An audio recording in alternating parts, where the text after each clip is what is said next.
All right, folks, welcome back. We are in episode, I don't know, of season 3 of Eoqialyn. We are on our Stone and Anastas session. Stone and Anastas solo session today. As they explore the paths of rebirth underneath the city of Karstop. And we are going to begin, as always, with a recap of last time. What happened last time, guys?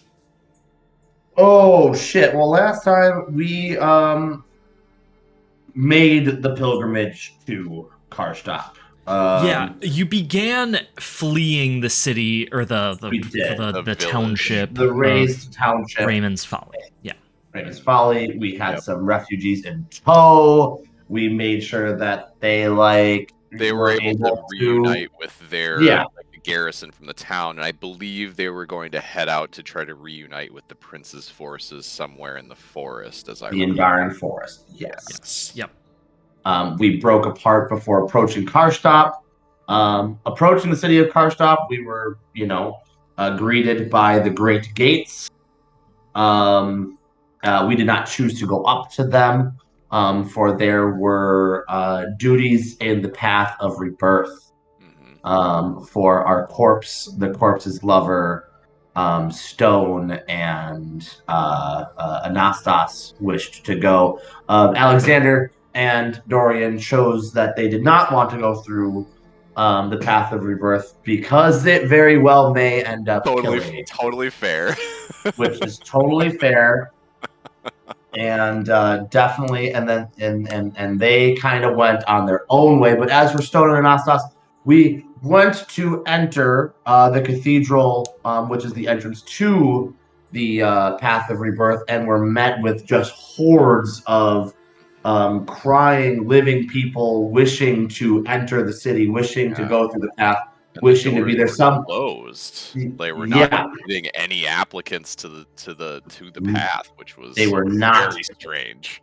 For this character known as the Evangelist was not allowing them. Anastas, in Anastas fashion, kind of said, "Well, this is fucking dumb, and we're gonna go in." And we barged our way in. He threatened the guards. The guards were like, "Yeah, I'd rather not get pummeled today." Meanwhile, Stone is completely invisible during this entire session. I'm pretty sure that he wasn't visible at all once we got to Karstop. At first, they only wanted to let me in, and I was able to force them to allow our compatriots in. And we met. After agreeing that we needed to go fetch something for the Evangelist. Well, we got into the chapel. We met the Evangelist. The Evangelist then didn't want. They wanted an offering. They wanted tithes. They wanted this, that, and the other thing. All highly irregular to Anastas, and was ordered to do a tit for tat. Gotcha. Okay. At which point we then hunted down this person who was getting in the Evangelist's affairs and stealing from him and this, that, and the other thing. We met the man at the shop at the same time. As Dorian and Alexander were going to try to find a map, I believe. To help guide us through the city. There was never been there other than Anastas, of course. 20 minutes of map bartering while Anastas just kind of stood there waiting. Which they were not there for the map.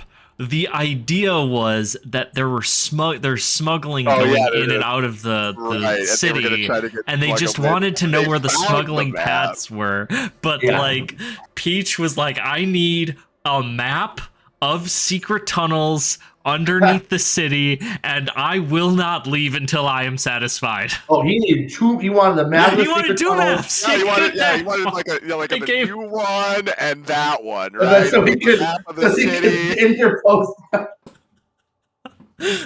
Anyway, they left, and Anastas stayed, and he was like, "Can I help you?" And I was like, "Yes. You're going to give us this thing that you have, the Twilight Tincture, or we're going to gamble whether or not your bodyguard can beat me." the Twilight Tincture, which let's all remember that Alexander had some of the whole time. And had just straight up not told anybody about. Because, of course, Alexander didn't tell anyone. And of course, why would Anastas be like, Alexander, do you have this random thing? Do you have this thing? Do you have this thing? Classic rogue. The merchant whose name escapes me. Mikolaus and his bodyguard guide us hastily to where the secret location where the Twilight Tincture is. And we're like, nah. Like, I'm not going down there. That's not good. That looks sketchy as fuck. Yeah, like you are definitely getting us into a trap, for sure. Mm-hmm. And Alexander's like, "Hey, I have what you're looking for." And I'm like, "That house serendipitous," and kind of snatches it and marches his way, very annoyed about the whole situation. Yeah. Back to the evangelist. Turns out that wasn't a secret passage. It was just a trap. And they find out that it is also a secret passage. Yeah, it was both. Yeah. Two things can be true. That's true. It wasn't only a trap. Patches the Mikolaus, though, had some things to say about it. Yes. But either way, Stone and Anastas make their way back to the cathedral. Hands the Twilight Tincture to the evangelist. Is pretty. What does Twilight Tincture do? It turns you. It makes you a flesh. It's what the Dr. Horatio used to. It doesn't make you flesh, but it prevents flesh from rotting. Oh, that's what it is. Okay, I thought that it was the way that Horatio was using it was he had a flesh suit that he was keeping. He was keeping from rotting by applying this. I had no idea that was. I don't know if this might be a reveal. That's what Horatio was doing. He was literally donning a skin suit, which he was keeping looking okay with Twilight Tincture. That is a reveal. Puts that is a reveal on its skin. Yeah. Which is now it adds a whole other gross layer to whatever the fuck that guy was doing with it. Yeah. So, but Anastas was pretty clear, like, you're disgracing yourself, and you should be ashamed of yourself. And it's pretty clear you're straying from the path, and you know it. You don't care, but you know it. And we went through a corridor of skulls, which gazed at us upon disappearing into the dark tunnel of the Path of Rebirth. Myself. Was it like a door of skulls? It was a door of skulls, like bones and like hands. And, I think that was this is like the first bit of like Najit machinery we have seen. Yeah. Okay. So yeah, very strange door. Yeah. And I'm forgetting the Fiora, Talia and Milo, the deceased. And Constantine is with you as well. So you have a full 5-person party. Yeah, we have a retinue. We have a 4-person and a corpse. Yeah, 4-person and a corpse. Soon to be 5-person. Hypothetically, if everything goes to plan. Let's find out what happens. All right, so. This, move into the next scene.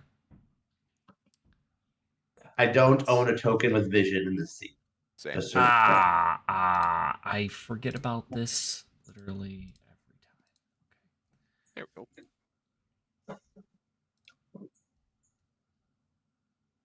we go. Okay. The closing of the enormous door behind you resonates through the stone with a finality that sinks into your gut as you as you are left in the candlelit darkness beyond. When the light from the outside disappears, it has the effect of a lid being closed on an enormous coffin, leaving you in cool silence and darkness. The dim candles form a path, leading you upwards and into the earth along a winding trail. And some 50 feet along it, you spy a shrine, or a statue of some sort, with a small clutch of candles burning blue at its base. Just out of sight beyond it, you can see the glow of another such shrine, farther down the path, drawing you deeper and deeper into the darkness.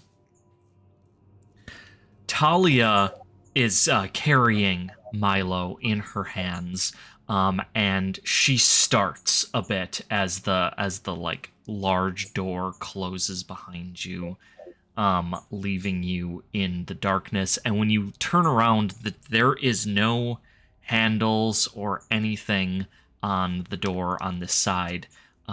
If you recall, the door opened of its own volition, and there is, it seems, no way to open it from this side. And the shrines have candles on them? The shrines do have candles on them, though they are burning blue. And how many of these have we passed so far? So right now, I have not assumed that you're moving at all, but like the path leads into the darkness beyond. You can see 2 of them from where you are. Talia's doing well. Like, she's holding Milo, she's carrying him, she's strong. Yeah, she's a strong young lass. She's able to hold him. Although ever since Milo passed, and even before that, you can tell that she's imagine your lover passing away. Yeah. And then Constantine's with us. I assume he's kind of probably just chanting to himself, praying for us, praying for us. He's sort of taking it in. Sure. Entering this place, this is a very holy place for the Najit, and he's looking with, you can tell, he no longer has skin. He is looking down the path, staring. You sense awe within him. Constantine. Yes. Do you hesitate?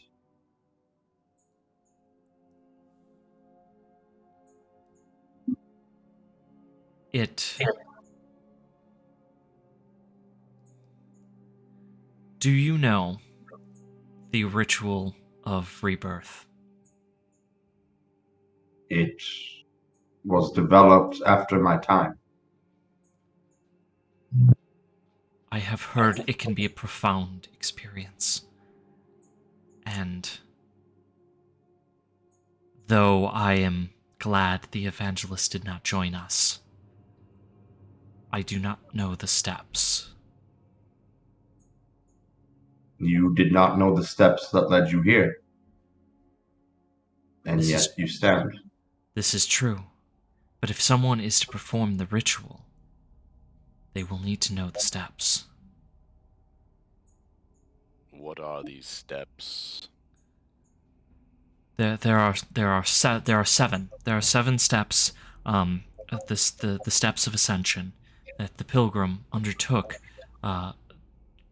as she died and was born into her new life.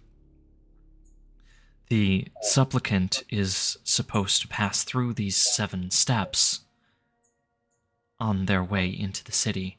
This much I know, but there is a ritual which must be performed at the end of it, a ritual that will call their spirit back and allow them to rise from the grave. This ritual I do not know.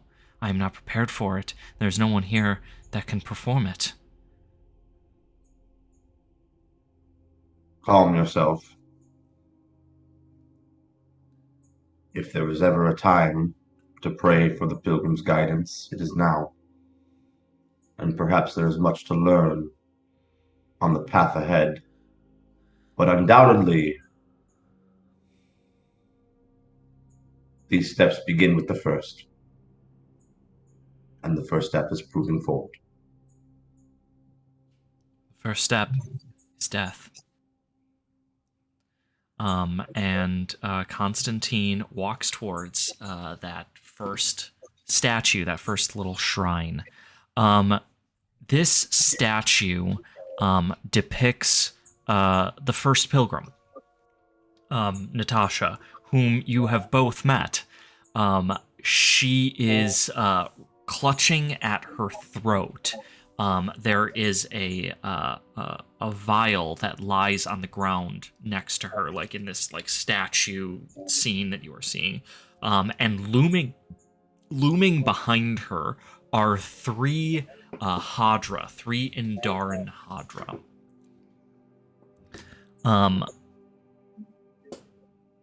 Constantine says, "Step 1, death." When Natasha was poisoned by the Indara Hadra.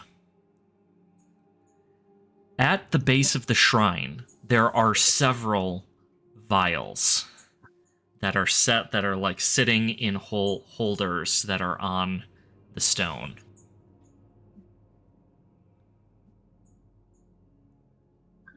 But no bodies or anything like that? Like, no. No. Is the intent that if you set foot in here and are still alive, that you must first die? That would seem to me to preclude taking additional steps.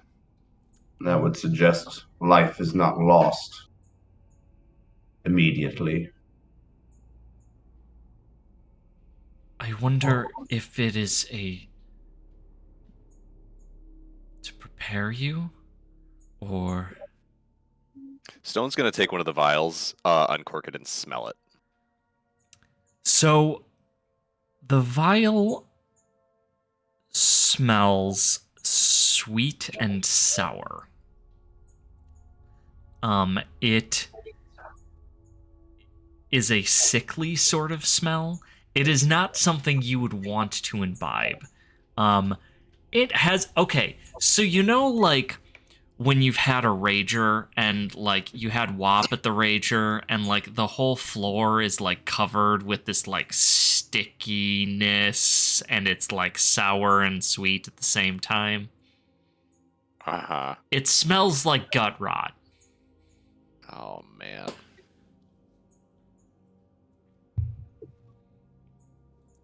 Why'd you have to make the evangelist such a dick, bro? No. No, and it doesn't, Anastas has no idea what this is. Anastas, My thoughts are this is either some sort of communion or it's some sort of, like, anointment.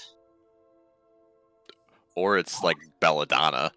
Anointing oil. Like, is this at all familiar to Anastas? So, again, the ritual was developed afterwards. Although, from what you've heard, like, yeah, these are steps people walk along this path.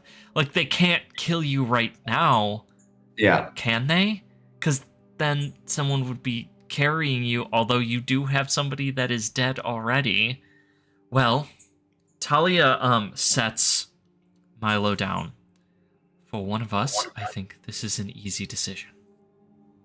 And she takes it, and she opens Milo's mouth, and she pours it in.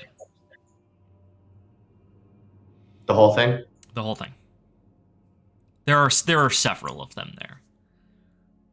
And what of our already dead companions? Or... I think we take it as a sign of respect. Yeah, Constantine goes and he just, like, he dips his fingers in, and then he just, like wipes it across his teeth. But, like, yeah, and that's what and that's what I'm assuming Anastas does. Is what was my plan I'm going to take some and then draw like a crescent moon on my forehead.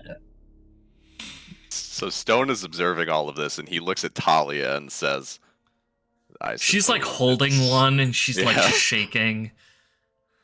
Stone looks at her and just says, well, one way or another, you will be with your love. Sorry. I do not know if I am ready to die.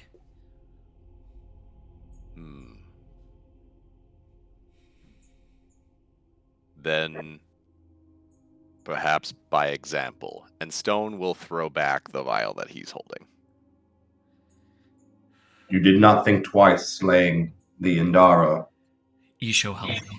And she pours it down as well. Okay, Stone. You are going to... As soon as this thing gets into your stomach... Which stomach? Your... fucking cow. Sorry. The first one. You can feel it as it goes down because it's sort of like thick. As it goes down, you almost want to vomit because of the sickly sweet flavor of it. You are incredibly lucky. You take only 2 damage. Oh, nice. It's probably watered down compared to corroded physiology. How does Talia do? She's a little worse for the wear, but still alive.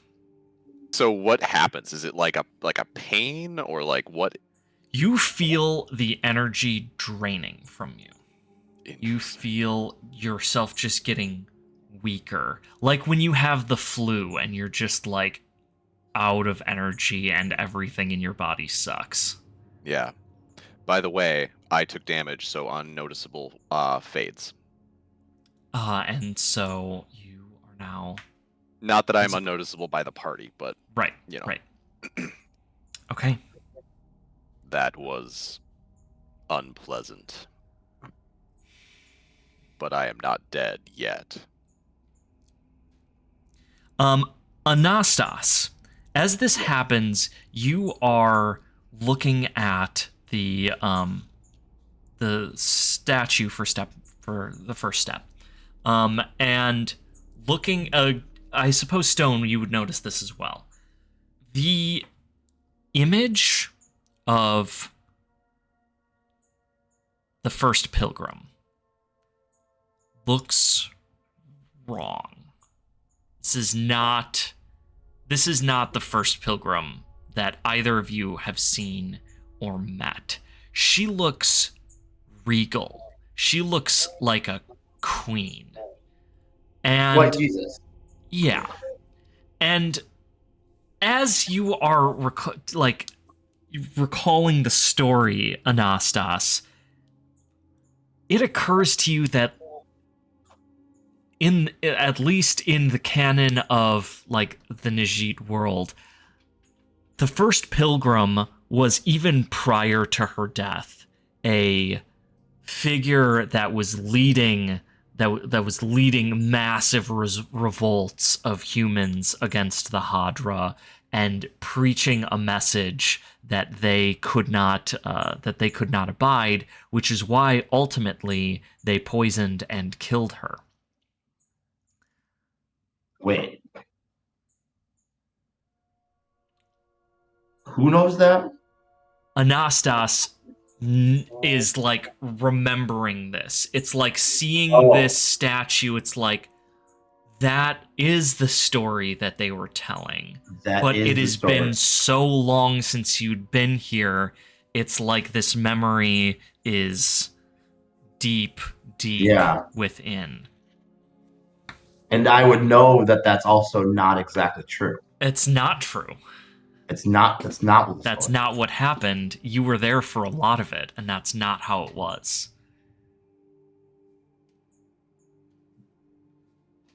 In fact, you remember when the first Najit Theurgs started being able to make miracles happen. And that is never something that the first pilgrim had done, other than the fact that she was the first. Yeah. Stone, when you look at this, this is so far from the person that I met. Person that you met. Stone will look at Anastas and say,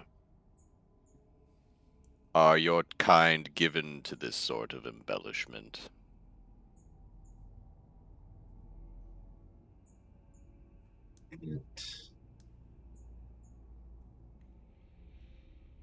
It would appear so. Anastas, if you could make a cunning check for me. Oh, I'm so good at that, dude. This is a cunning check for theological interpretation. Fuck yeah, dude. I got this, bro. No, I don't. No, I don't. Anastas is actually looking like pain. Anastas doesn't respond. Anastas is like clutching its head and like kind of like memories are coming back and is trying to process. Anastas, in fact, unable to come to any satisfying conclusions about this story other than that it is wrong. The fragments of your mind which held these thoughts seem to be missing, and you are suddenly concerned if the damage that you have been taking over the past year or so in combat has not been having an effect on your will, in your ability to hold yourself together. When Najit take damage, they need to pull themselves together of their own will, and it has an effect that is not necessarily physical. No. You are filled with shame that in the one area that Anastas wishes to be an expert, they cannot come up with any answers. You have a bonekin CTE. Yeah. Anastas, although recognizing what it is, feels as a relic.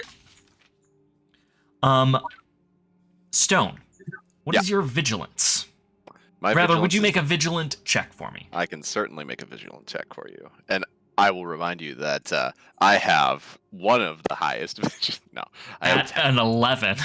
No, okay, it's a 10. It's not even an 11. I rolled an 18. Whew. Gorgeous. I am a little bit busy being actively poisoned, okay? Stone, as you are like coming to terms with this like sickly scent that is now filling all of your nostrils, you think you see something moving in the darkness, and your head starts to feel very fuzzy as you are looking around. I feel that we should press on. I do not know what this substance is, but it is having an effect. Talia is like sweating. Just like eyes wide, sweating, trembling a little bit, and just nods. Yeah, we should. Can she carry Milo? I will carry him. And she holds him closer. Yeah. Stone was gonna offer to carry both of them, but just lets her continue on. She heads towards the next station, the next step. Burial.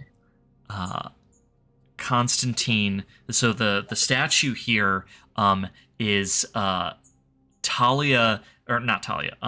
Natasha, the first pilgrim, is being thrown into like a swamp. And Constantine explains that the Hadra threw her into the bog, believing that the swamp life would consume her body, preventing anyone from finding it, and turning her into a martyr. There are baskets here with clothing in them. And you can see that the Hadra had stripped Natalia down to nakedness before throwing her into the swamp. Well, my clothing's grafted onto my skeletal body. Constantine takes off the robe that he has been wearing and places it into the basket. Stone will remove the basically the rags that he's been wearing since the literal beginning of this game and sets them aside and just says, well, I suppose even things like this must end eventually. All things humble before the pilgrim. Talia takes her time and removes all the clothing from Milo, which, because of dead weight, takes her a little bit of time. Stone will assist her with 2 of his arms. Yeah. Or as best he can. So afterwards, as you're doing this, Constantine has found a large bowl of a black. It's not black sap, but it's like a ink. It's like a black ink. And he just says, "I know what this is. This is ink made from the soot of black sap. This is, you mentioned before, to cover ourselves, an ointment. I believe that this is it." Anastas will go forth towards the bowl. Is it liftable? Yeah. Yeah, I will lift it. First, we take communion, and now a baptism. Come. Constantine approaches. And I gently pour some over Constantine's body, allowing him to cover himself. His white skeletal frame gets covered in this blackness. Talia she's taken her armor off at this point, and is hesitating with the final bits of her wardrobe, and looks to the 3 of you, shakes her head and says, "You're all monsters anyways," and takes off the last of her clothing.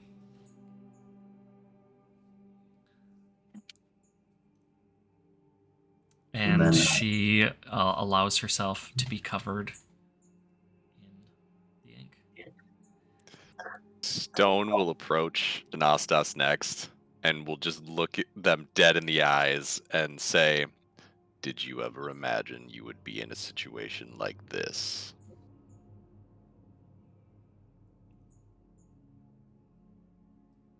I could never imagine. And I baptize Stone. Nor I.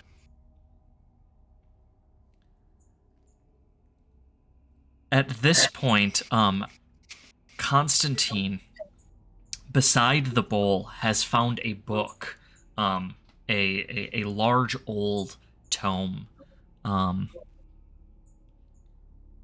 I have solved part of our problem. This book describes the ritual. What do you read, child? Step number 3. Stillness. For 7 days, Natasha was left in the swamp. For us, we will stay for 70 minutes. And he points at so the path sort of goes down into a black water that sort of fills a large, wider chamber. There is a large door that can be closed on this end. While we are in the pool of stillness, we will pray and meditate on our lives that came before and those that have yet to come. Anastas will pour the ink over Milo and then finish by pouring the rest over itself and lead the way into the murk.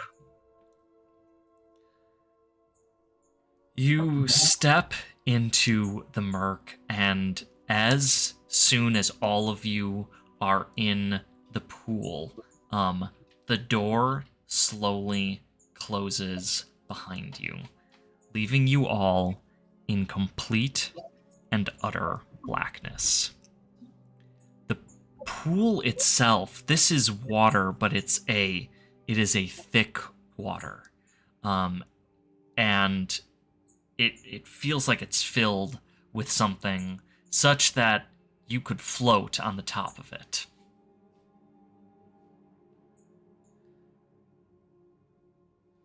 "70 minutes.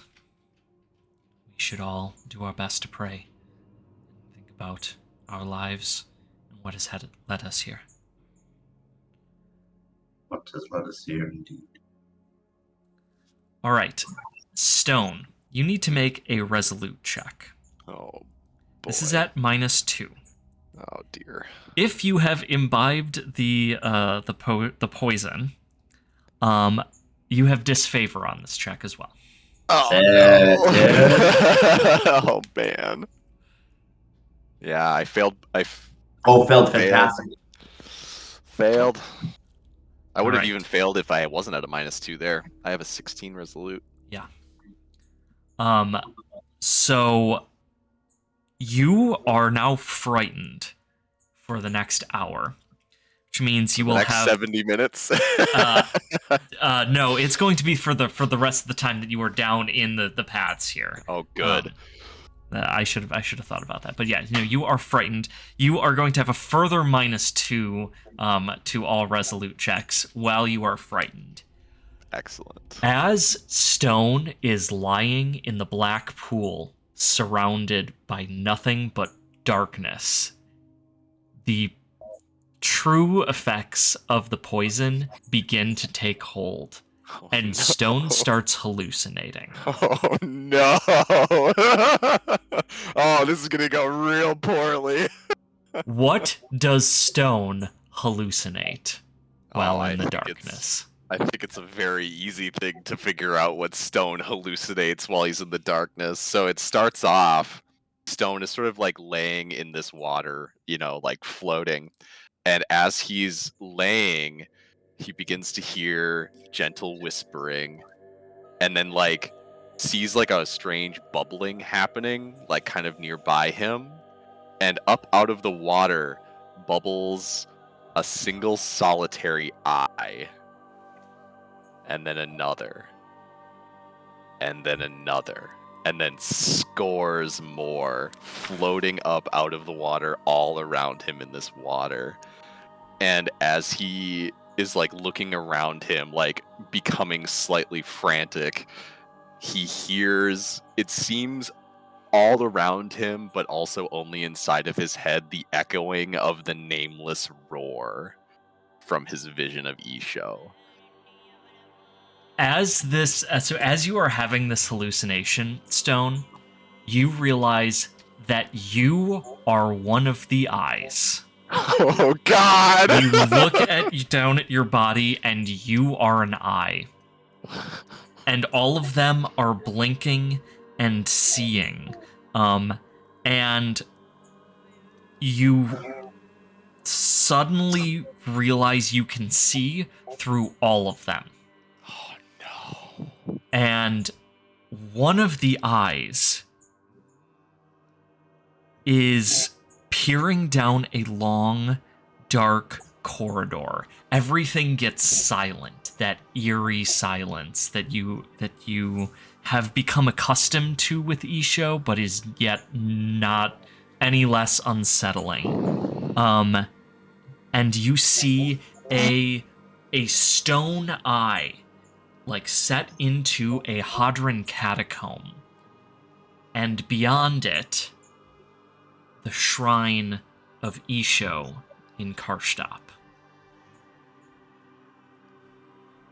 And you know that it is here. It is down here. It is down somewhere. Here. But you do not know where it can be found.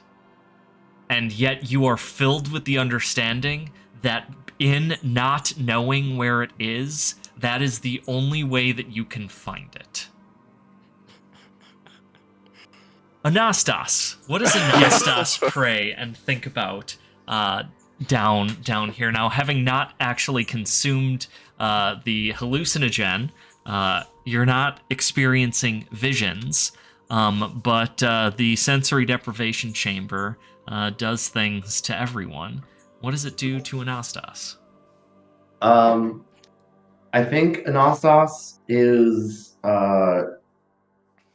reflecting on these fragmented pieces of its memory from the last time Anastas saw the pontiff, the last time Anastas saw the bishop of Diocese Might, the last time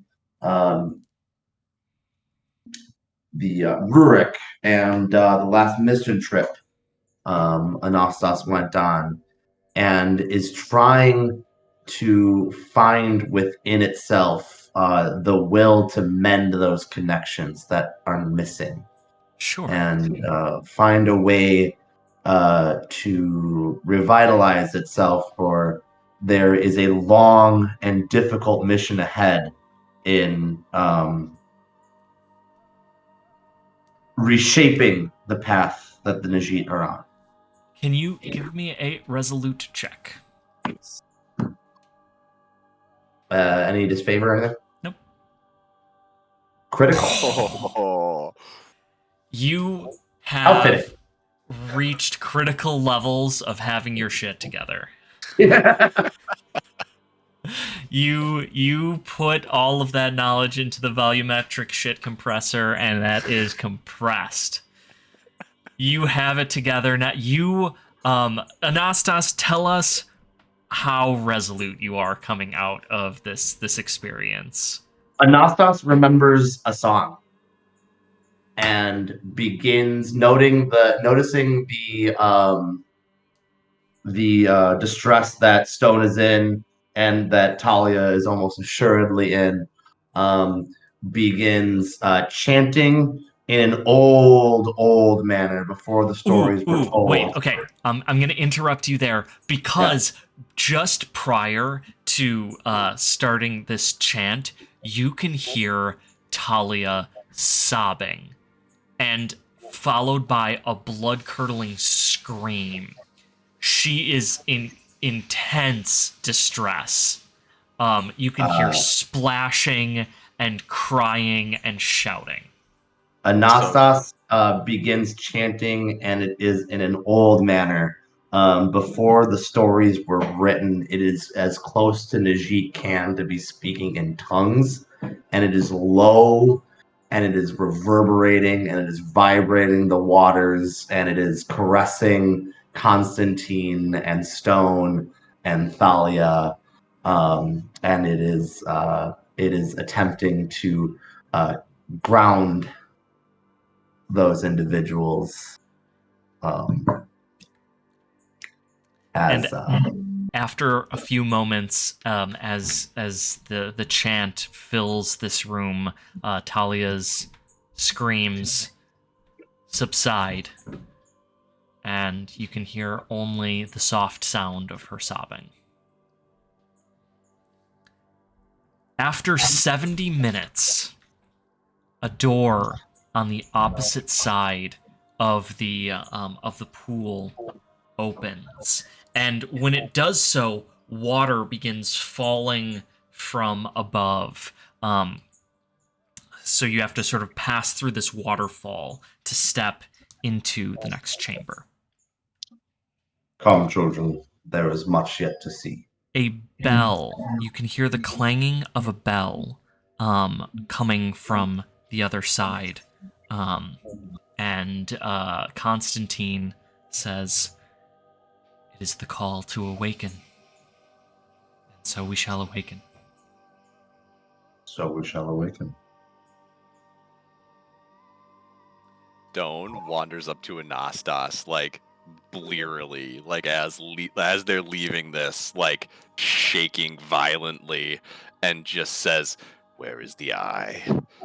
Tell me where is the eye?" There are some answers one must find for themselves, friend.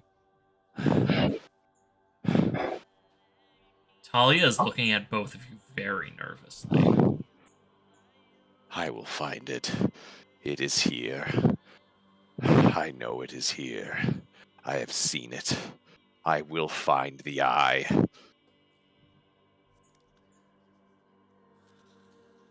Okay. Talia still has Milo and is still following. Yep. Right. And as you walk through this like waterfall, the sort of like inky substance you had covered yourself with is sort of washed off, and you are cleansed. Walking into the next room. This room is filled with smoke. You can smell the earthy scent of black sap. And it is sort of like walking through a dream as you ascend this staircase.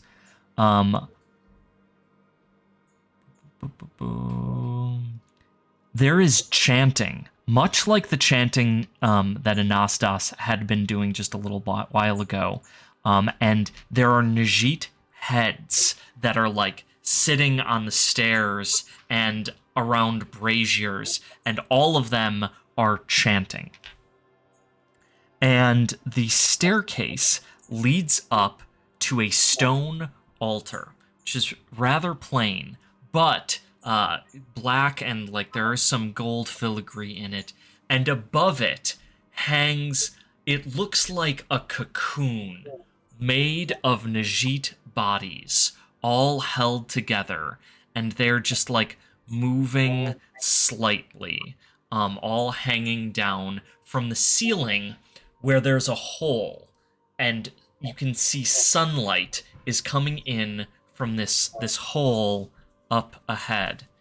And Constantine just whispers, "It is the ladder of ascension. That is how we enter the city."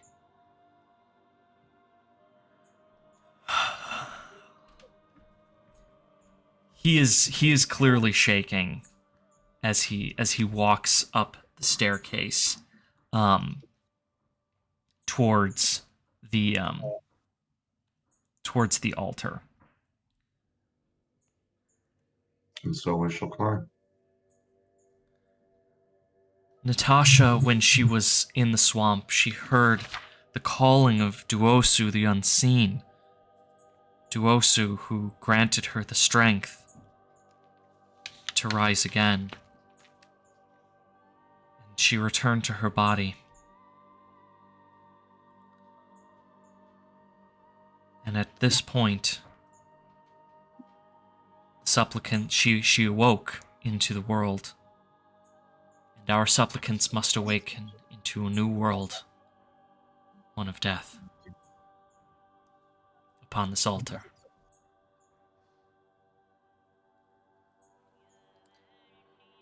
Talia is trembling.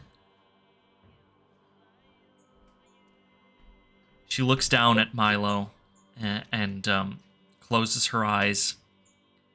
Says, "This is what you wanted." And she puts him on the altar. Najit, plain bone skeleton Najit, come out of some side passages, and they have white gowns for everyone.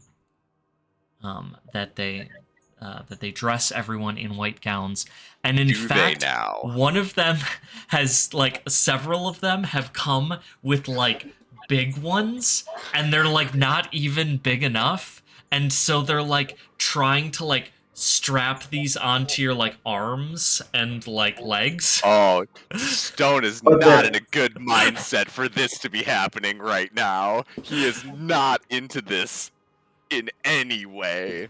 Anastas will walk over to this happening and kind of just Stone is Stone's. He's like just the edge of like starting to berserk on these things. Anastas is going to move over to Stone and kind of just be in Stone's presence and try to hold eye contact with Stone. Reaches out one of his hands and grabs around your sternum and just holds you there. And that is fine. Where is the eye? Show me. Where is the eye?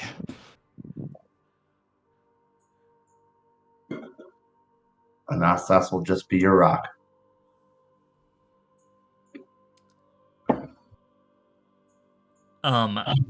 Constantine has like opened the book and set it on a small lectern, which is like attached to the altar.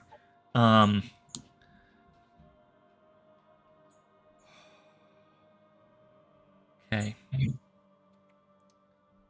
Does anyone wish to say the prayer? Okay, I will do it. Please.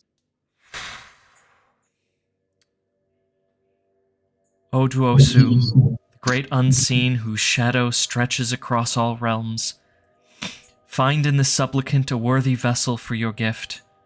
Grant to us the wills to call them forth from the black realm of your embrace. In your sight they have been cleansed and drawn forth, and they have heard your call. Oduosu, hear in us in this solemn hour as we tread the boundary between worlds, and make of this shell a servant who will follow the footsteps of that divine first Natasha. May her wisdom, strength, vigilance, and purity guide them in this journey and all the journeys they have yet to make.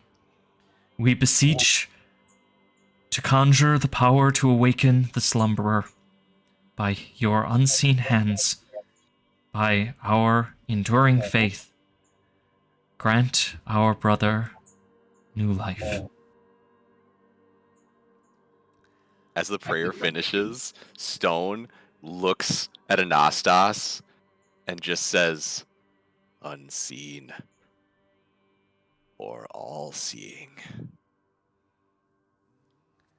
The chanting of the chorus of the Najit above and skulls around you has reached a crescendo, and it is a cacophony filling this entire room, and in an instant it goes silent. Nothing moves besides the smoke. Talia, you can see, is holding her breath. And then, with a rasping, hollow breath, Milo awakens, his eyes flicking open, milky white and dead. He sits slowly upright and turns to Talia. She has still not let out her breath, and for a moment they stare at one another in the silence of the room. Cautiously, she murmurs, Milo? He tilts his head. Kotovui, где удалось ли нам это? Спасибо ли мой? Talia begins backing away. What is wrong with him? Anastas will move. Are you still grasping? I am holding, bud. He's gonna pull. He sees that you want to leave that grip, and he will just like slowly inch you closer. Remember the eye, Anastas. Talia, Remember. And he'll you let were you go. told what would happen. This was the agreement. That Milo would not return as Milo, but would return in order to keep you safe, to fight for your land, and to serve you after death. That is not Milo at all. Meanwhile, Milo is staring upwards towards the skeletal remains of those Najit hanging above and the beam of golden light. Tak прекрасный. Я вижу свет. Слишком красивый свет. At this, the hands of the hanging Najit mass reach down for him, and taking him in their arms, he is passed, carried upwards by hundreds of Najit arms towards the light. That is not Milo, Thalia. That is the sum of Milo's will, of his life, of his love and his ambition for you. That is the fruit that bears from your journey. That is the fruit of nothing, she says. You monsters have deceived me. You've trapped me here. She reaches for a torch nearby and holds it up to you like a weapon. I'm not going to go without a fight, you hear me? She screams between the tears running down her face. Stay away from me, you monsters! She shrieks this last while running away. Stay away from me! And in a moment, she is gone. The sounds of her running feet disappearing down the dark corridor beyond the smoke. Back in the direction we came. No. Off into more. the catacombs. Yeah, so like now that you are up here on the altar, there's like the upwards, but there's corridors that lead off to the right and the left. She headed off towards the right. Not everyone can bear the burden of their cross.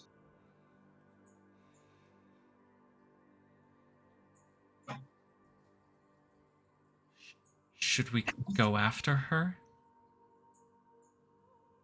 She has made her decision, and her mission has been completed. No. She seeks the eye. Stone will begin walking towards the direction that Talia went. She knows not where she goes, and that is where I must go. Yep. Yes, you do. Yep. No, that works. And then there were two. We are not going after you. Stone, in a moment of lucidity, turns back and looks at Anastas and says, "Take care of them." And you take care. You did well to make it this far. Stone shattered upon the song of Isho. I will see you again. Remember the eye, Anastas. Remember the eyes. And remember that the unseen can see you. And Stone will walk into the corridor. And Anastas will go to the altar and lift Constantine up and Constantine is borne upwards. And as this happens, you can see that he sort of lets his body fall limp and is being carried up in that like sort of inverted arch, or that arch that is so common. Am I going to go up with him eventually, or is that the idea? You are welcome to go up with him or not. I almost imagine that as I'm holding Constantine, the bodies of the Najit like envelop around me. Oh, sure. And then we lift Constantine up as he. Yeah. Have you taken any damage? Okay. So as you are going up, like, one of your fingers has like not been quite right for a while. Whatever, like, you had a smith work on you at one point. It's just like, yeah, it's just not quite right. And like the hands of these Najit like come around, and like they slowly start working the finger, and in fact part of it is like taken off and a new finger is brought in, and when you reach the top of the elevator, it is working like it has not in many months. You are repaired. I am repaired. And the elevator brings you into the golden sunlight of the city of Karstop. We're going to describe what you see there after we describe what happens to Stone. So, Stone, you have entered the catacombs. The tunnels beneath Karstop seem to stretch and wind for miles. As you wander further into their depths, the blackness of the dark seems to deepen. Did you grab a torch on your way out? I'll say that I snagged a torch. Yeah, I was just thinking about that. The light of your torch seems to push a little less far into the gloom with each wearied step. And you find yourself in the catacombs of the Hadra. Extraordinary, filled with huge galleries and thousands upon thousands of urns. Some are ornately carved, others are simple affairs of clay, some are large, as tall as you are, and are painted with chipping pictograms of Hadran life.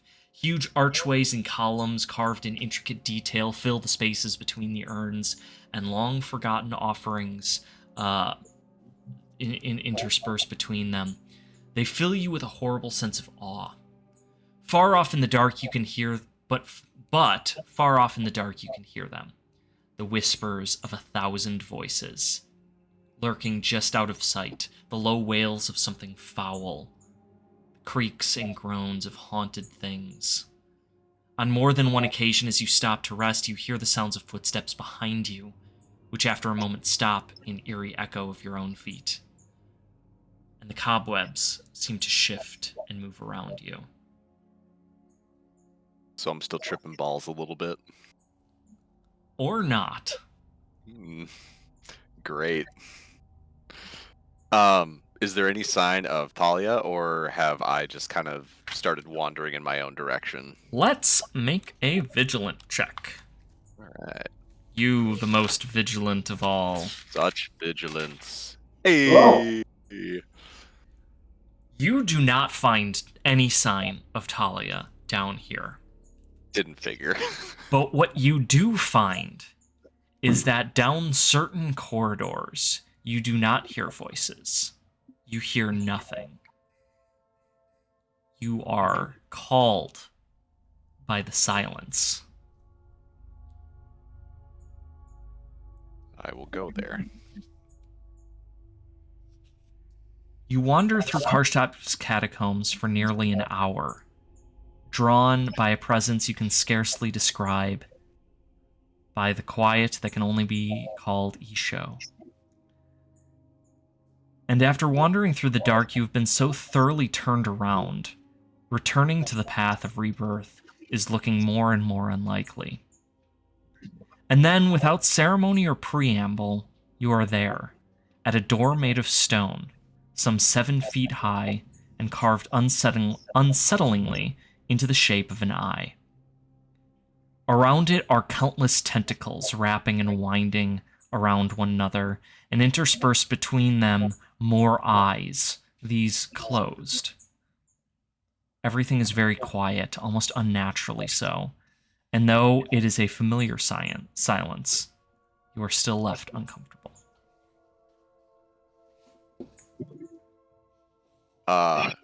So the door carved into like the shape of an eye, does it have a clear mechanism to open it, or is it is it like a roll aside? Is there a handle? You find no apparent handle. In fact, if you did not know that this leads to something beyond, you would not think it a door. Well, first things first, knowing kind of the way of things, he will extinguish his torch. Okay. And will begin kind of racking his brain a little bit to see if he can think of anything that would like help him to open the door. And kind of running through all of it, having like run his hands over the sides and having kind of like checked everything out. I'm assuming not finding anything necessarily of note. No. Are you still muttering while you're doing this? He's absolutely still muttering while he's doing this, for sure, 100%. He will stop for just a moment and kind of like gather his thoughts, and fall silent. And I think so. Stone only knows one way to figure out things that he doesn't know. Mm. And I think he is going to use that method.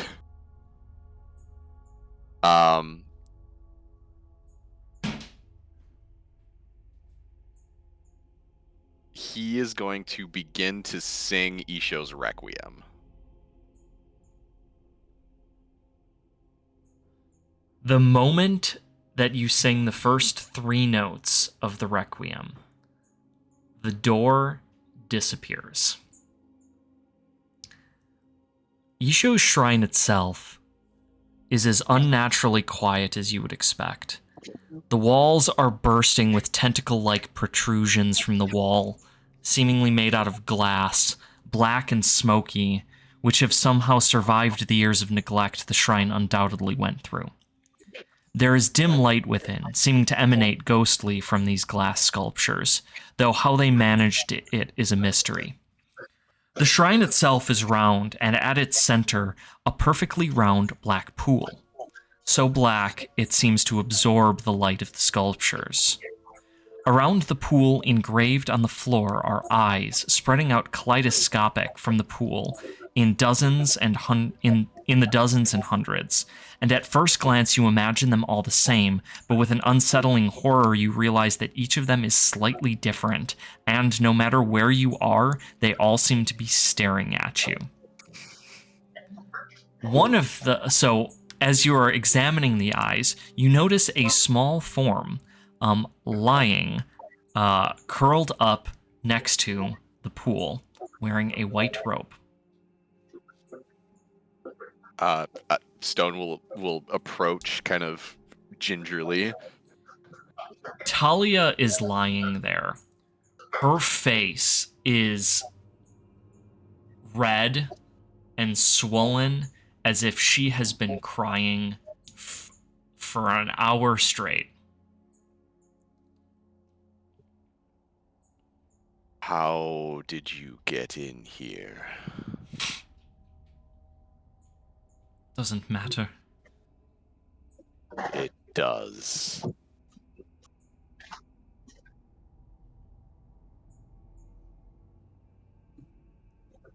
The door seems to open at silence.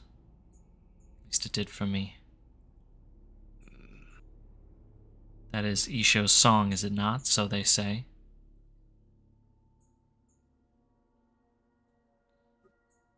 Yes.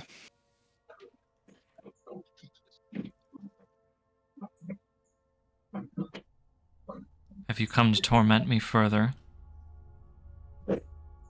I have come here for reasons that do not concern you. That I find you here is coincidence, or perhaps something more. I suppose that remains to be seen.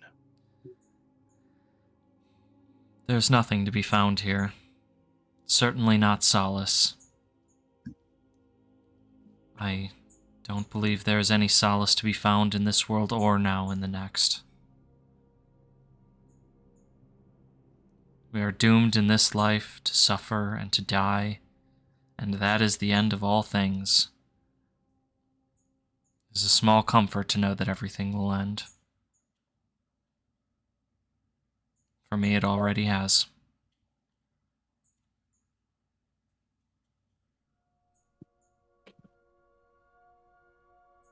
I have felt loss of that which is most dear to me before. And though it is difficult to see the way forward, there is always a way forward.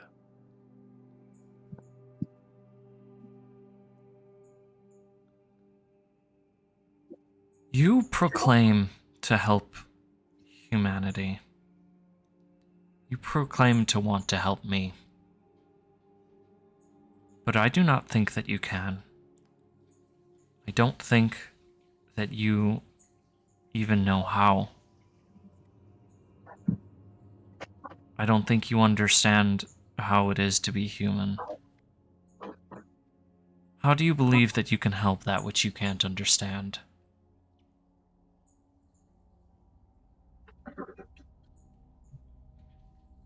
Gaze into the pool if you must. There are no answers there.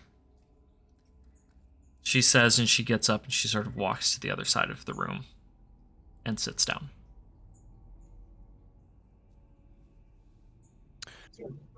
So Stone will get up and kind of start moving towards the pool. And before he looks into it, he'll look back at Dahlia and say, I may not understand what it is to be human, but I do not know if I truly know what it means to be a Hadra either. Do any of us know with certainty what any of this means? Where any of us are going? Where we come from? No, we do not. Certainty of purpose is something that you must give to yourself and not be given it by someone else. You might not be able to see your path, but there is a path, and I truly believe that you, and you alone, are capable of walking it.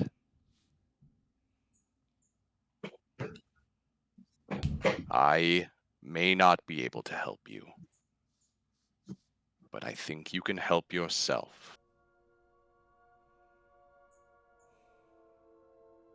And then he'll look in the pool. The pool is still, not unlike the pool of Isho's grave, inky black and undisturbed. Give me a second. You can see your own reflection in it. Oh gosh, I'm going to hit a button here, and it's probably going to be awful. Mm-hmm. I'm ready for some awful button pushing. Oh, this is fine.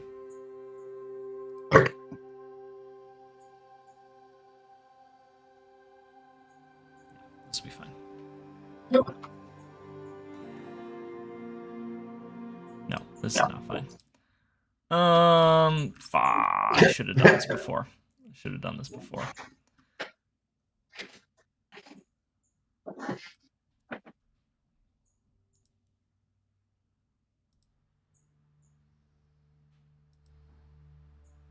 Good enough. Okay. All right, so you can see your reflection in the pool, shrouded in darkness. Though you soon realize it is not you. It is haggard. The stone which stares back is more of a ghost of yourself than the actuality of yourself. And in fact, there's not only the two of you, but there are dozens, arrayed around a central point like a prism. They turn to look at you, and to look at one another. You are suddenly aware you are no longer staring down at the pool, but you seem to be inside of it, along with dozens, nay, hundreds of copies of yourself. All the same, and yet all different. Different stones that have led different lives, for whom different choices were made. Suddenly you are zooming outwards, and each of those images you see is contained in a bubble, like a grain of sand. And as you move out, there are thousands, there are millions of them, and they are all of them moving against one another, jostling and vibrating. Where they fall and how they change, determined not by the choices of those inside, but by the necessity of what happens outside. You are filled with the understanding that every choice you have ever made has not been a choice at all, but the creation of another grain of sand in this vastness of unknowable, uncountable grains of sand. Among these universes, you see great beings shifting the sands, gargantuan, faceless, unnamed, unknowable, unrelenting forces, pressing against the fabric of these realities.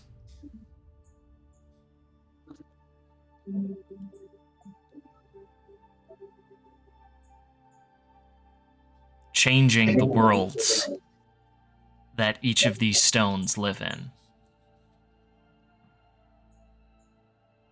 When you return to yourself, you are crushed by a feeling of insignificance at the knowledge of these worlds.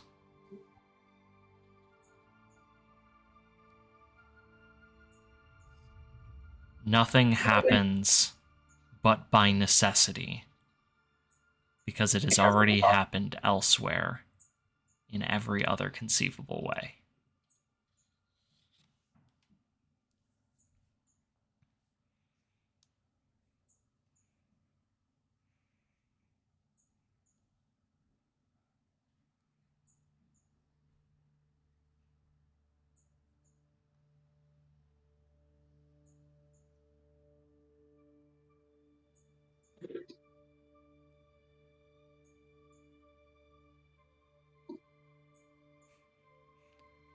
I found that it helped to sit down.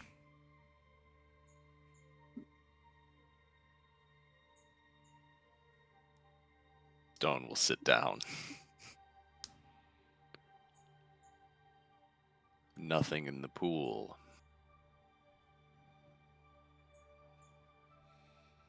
Nothing helpful. Or perhaps a key. Perhaps the path we must follow is one that has never been seen before.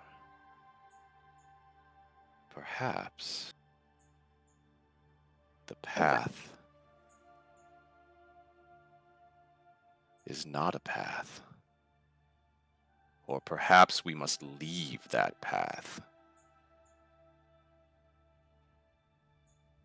There are forces that we do not understand that act upon us, that prey on us, that change things at their own whim. And if none of our choices matter, then we must find another way. We must find a way off the path.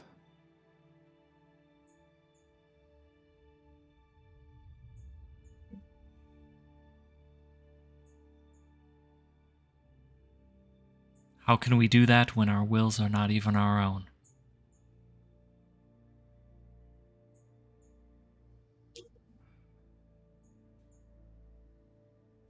We are made only to suffer and to die, as everything suffers and dies. And we will not only suffer in this way, but in countless ways. In an uncountable sea of realities. And no amount of storytelling, or Najit magic, or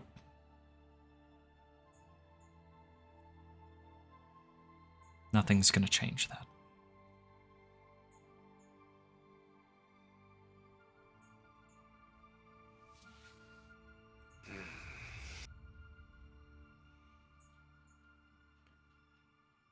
Not if we stop.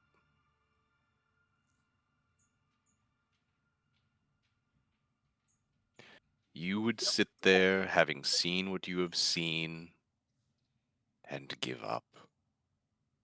And what then will you do? Fade, die.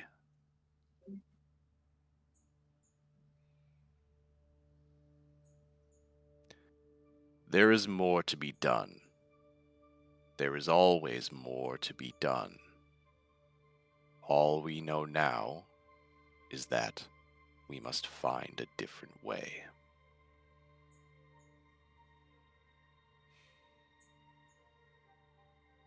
Okay.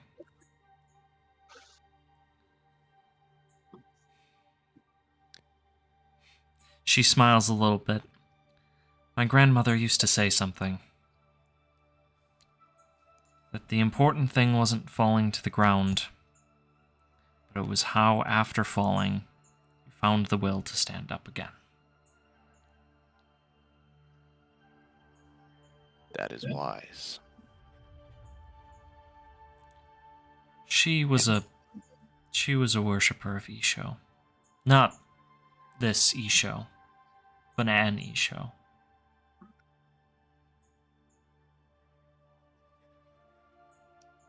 That old Isho didn't save us in the end. And I'm not sure that this one will either.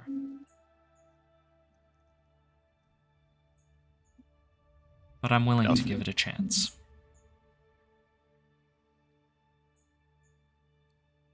Nothing is sure. I still believe that. Who knows what we might find if we just keep going.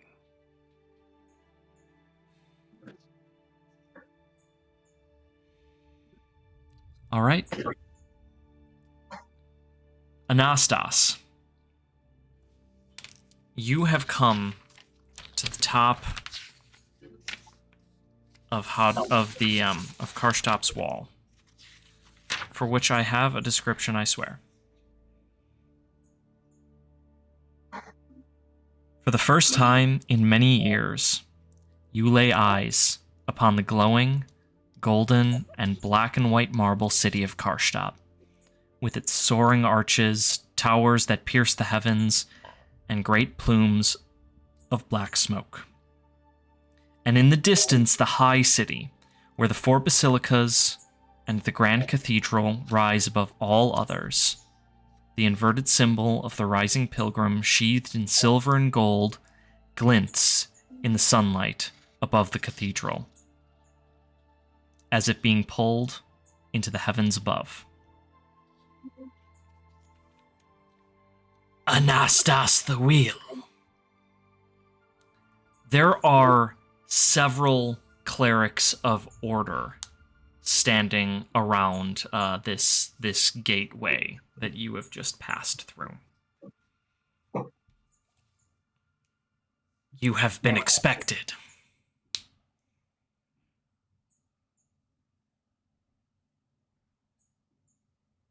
That has been for some time. The Pontiff wishes to speak to you. You will come with us now. And I will bow my head, and so I shall. My page, Constantine. Constantine is wearing a chain. You will come with us. I will look over to Constantine. I'll give a nod.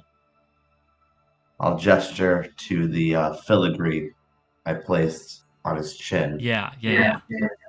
And I will go with Dynasty Order. Excellent. And you are ushered through the streets towards the High City, towards the Pontiff. That is where we are going to end today's session.